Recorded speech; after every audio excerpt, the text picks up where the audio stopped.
নমস্কার দর্শক, আমার নাম তারকেশ্বর শ্রীজীব গোস্বামী। আজকে আপনাদেরকে দেখাবো যেই সমস্ত জাতক জাতিকা সঠিক সিদ্ধান্ত নিতে এনারা কিন্তু পারেন না। তো আসুন, সর্বপ্রথম আপনাকে দেখতে হবে যেই জিনিসটি, সেটি হলো আপনার যে প্রত্যেক কটি যে আঙ্গুল আছে সেটা কি এই রকমভাবে যাচ্ছে, অথবা এটা যদি না যায় বা অনেকের দেখবেন এই রকমভাবে যাচ্ছে। ঠিক আছে, আমি ঠিক বোঝাতে পারলাম আপনাদেরকে। অনেকের দেখবেন এই রকমভাবে আসে জিনিসটা, আবার অনেকের কিন্তু এই রকমভাবে লম্বভাবে যায়। মানে এই যে আঙ্গুল যেগুলো যে আপনার গোড়ার দিকগুলো, এটা বললাম, মানে মোটামুটিভাবে রাউন্ডিংও হতে পারে বা অথবা সমান্তরালও হতে পারে। কিন্তু অনেকের ক্ষেত্রে দেখা যায় এই শনির আঙ্গুল এবং রবির আঙ্গুল, এই দুটো জায়গা দেখবেন, এই দুটো গোড়ার দিকটা দেখবেন অনেকটা উঁচু অবস্থাতে আছে।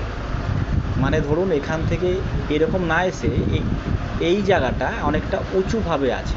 এই জায়গাটা যাদের এই ধরনের এই দুটো আঙ্গুল অনেকটা উঁচু অবস্থাতে আছে, মানে আপনার গোড়াগুলো, তাহলে জানবেন সেই সমস্ত জাতক জাতিকা কিন্তু সঠিক সময়ে সঠিক সিদ্ধান্ত এনারা কিন্তু নিতে পারে না।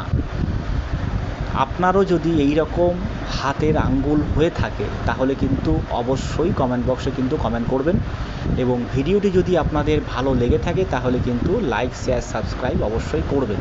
ধন্যবাদ।